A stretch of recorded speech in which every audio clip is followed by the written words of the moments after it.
OMG Marathi ITI या YouTube चॅनलमध्ये आपलं पुन्हा एकदा मनापासून स्वागत करतो। आजचं हे सेशन आपलं कशासाठी आहे तर बऱ्याच विद्यार्थी वाट बघत आहे की नेमकी आपली परीक्षा कधी होणार आहे, नेमकी कोणती परीक्षा कधी। आता परीक्षेचं स्वरूप ऑलरेडी तुम्हाला सांगितलेलं आहे की परीक्षा कोणत्या कोणत्या असतात आणि किती मार्क्स असतात आणि तुम्हाला किती मार्क्स घ्यायचे आहे ते सर्व तुम्हाला ऑलरेडी सांगितलेलं आहे। तर आता परीक्षा नेमकी आपली प्रॅक्टिकल कोणत्या दिवशी आहे आणि आपलं थेरॉटिकल म्हणजेच आपली CBT एक्झाम होते। थेरी पेपरची तुम्हाला माहिती आहे थेरॉटिकलमध्ये CBT मध्ये काय तुमची थेरी पण असतं, employability skill, workshop calculation, engineering, drawing याचे चारही मिळून तुमचा काय होतो एक पेपर होतो CBTचा।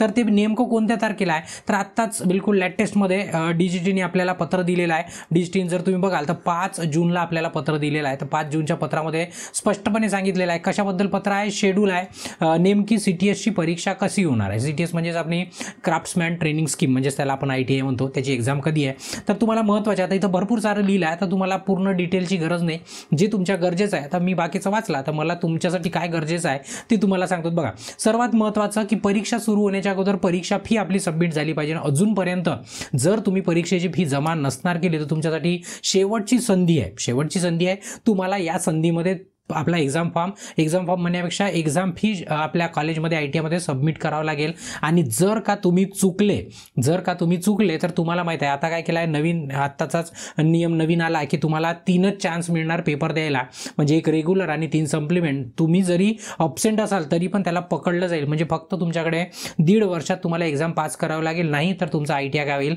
बाद होईल। हा नवीन नियम आलेला आहे, त्याची आपण वेळच नाही पडू देऊ, आपण काय करू की पहिल्याच अटेम्प्टमध्ये पास होऊन जाऊ, ठीक आहे। तर बघा CBT परीक्षेचा एक्झाम फीसाठी तुम्हाला लास्ट शेवटची तारीख दिलेली आहे 13 जुलै। तर बिलकुल वेळ नका करू, कारण की 13 जुलै म्हणजे शेवट आहे आणि वाढणार नाही वाढणार कोणालाच माहीत नाही, पण त्या तारखेच्या नंतर तुमची एक्झाम फी जमा होणार नाही आणि एकदा नाही झाली तर तुमचं हॉल तिकीट जनरेट होणार नाही। मग तुम्ही किती करा, मग तुम्ही कुठे जाऊन तुम्ही काही कराल तरी तुम्हाला त्याच्यावर किती ऑप्शन राहणार नाही, कारण ते कोणाच्याच हातामध्ये नसणार मग, ठीक आहे। त्याच्यानंतर दुसरी महत्त्वाची तारीख कोणती तर आपली प्रॅक्टिकल एक्झाम। सुरुवातीला प्रॅक्टिकल होतो, आता जे सेकंड इयरला आहे ऑलरेडी त्यांना माहीत आहे, जे फर्स्ट इयरला आहे त्यांना आता माहीत होईल की पहिले प्रॅक्टिकल असतं मग काय असतं आपली CBT परीक्षा। प्रॅक्टिकल कधी आहे तर प्रॅक्टिकल आपलं 1 ऑगस्टपासून 5 ऑगस्टच्या मध्ये। तर आता याच्यामध्ये तुम्ही म्हणाल सर 5 दिवस प्रॅक्टिकल चालणार का, नाही 5 दिवस नाही, काय होईल फर्स्ट इयरसाठी 2 दिवस, सेकंड इयरसाठी 2 दिवस। तर असं काय होईल की तुम्हाला टप्प्याटप्प्यामध्ये प्रॅक्टिकल होईल। तर आता तुमचा ट्रेड 1 इयरचा आहे, 2 इयरचा आहे, तर ते आता माहीत नाही तुम्हाला, मला माहीत नाही आहे, तुम्हाला माहीत आहे की तुमचं किती आहे। तर समजून घ्यायचं ते ऑल तिकीटवरती येतं। फर्स्ट इयर म्हणजे पहिलं तुमचं फर्स्ट इयर राहू शकते आणि नंतर काय राहतं सेकंड इयर, तर तुम्हाला 2-2 दिवस जवळपास दिलं जातं, ठीक आहे। आता ट्रेड 1 इयर आहे, 2 इयर आहे, कोणता आहे त्याच्यावरती डिपेंड करते। मग तुम्ही म्हणाल सर माहीत कधी होईल तर माहीत होईल तुम्हाला त्याच्याच पूर्वी तुम्हाला प्रॅक्टिकलचं हॉल तिकीट येईल किती 17 जुलैला, म्हणजे जसं तुम्हाला 17 जुलै ते 5 ऑगस्टच्या मधामध्ये तुम्हाला हॉल तिकीट येईल, त्याच्यात दिलेलं राहील की तुमचं प्रॅक्टिकल कोणत्या तारखेला आणि नेमकं कोणतं कुठे आहे प्रॅक्टिकल सेंटर पण त्याच्यावरती लिहिलेलं असते।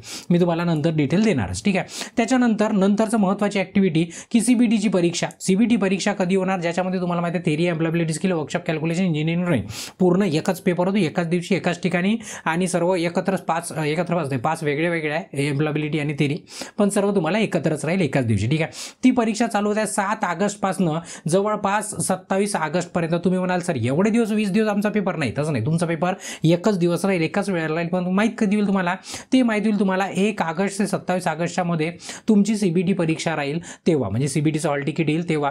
आता काय होतं की आजपर्यंत काय झालं की प्रॅक्टिकलचं हॉल तिकीट वेगळं, CBTचं हॉल तिकीट वेगळं असं यायचं। आता पण तसंच चित्र दिसत आहे, कसं यायला तरी तुम्हाला पहिलेच माहीत होईल की नेमका आपला पेपर कोणत्या तारखेला आहे। मग आता याच्यासाठी तुम्हाला काय करावं लागेल, अभ्यास करावा लागेल। मग अभ्यास करायचा कसा तर आपल्या प्लेलिस्टमध्ये जायचं। आता आपले तुम्हाला माहिती आहे हिंदी आणि मराठी दोन्ही चॅनल आहे, तर आपलं ओपन माइंड गुरुजी हिंदी चॅनल आहे, त्याच्यावरती जवळपास सर्वच सर्वच व्हिडिओ अपलोड झालेले आहे, फक्त मराठीमध्ये आता अपलोडिंग सुरू आहे। तर माझ्या जेवढे शक्य होईल तेवढे मी तुम्हाला अपलोड करून देईल आणि सर्वच प्लेलिस्टमध्ये जायचं आणि प्लेलिस्टमधून बघून घ्यायचं, कारण की लक्षात घ्या तुमच्याकडे 3च चान्स आहे पास करायला रेग्युलर सोडून, तर तो चान्स गमवला नाही पाहिजे असं तरी मला वाटते, ठीक आहे। तर मग हा आजचा अपडेट कशासाठी होता परीक्षेच्या संदर्भामध्ये, आणि तुम्हाला जर टेस्ट वगैरे जॉईन करायची असणार तर तुम्ही ॲप डाउनलोड करू शकता, सर्व लिंक मी तुम्हाला डिस्क्रिप्शनमध्ये देऊन ठेवलेली आहे। आणि चॅनलवरती नवीन असाल तर आठवणीने काय करा, चॅनलला सबस्क्राईब करा आणि बेल आयकॉन दाबून ऑल नोटिफिकेशन ऑन करून द्या, जेणेकरून जेव्हा केव्हा मी या प्रकारचा नवीन व्हिडिओ अपलोड करणार तर तुम्हाला त्याचं नोटिफिकेशन मिळालं पाहिजे, ठीक आहे। तर असंच अपडेट राहिला तर तुम्हाला त्याच्यानंतर पुन्हा अपडेट देत राहील, तुमची पूर्ण परीक्षा होतपर्यंत तुम्हाला असंच अपडेट मिळत राहील, ठीक आहे। तिथे या सेशनला थांबवतो आणि ब्रेक घेतो। धन्यवाद।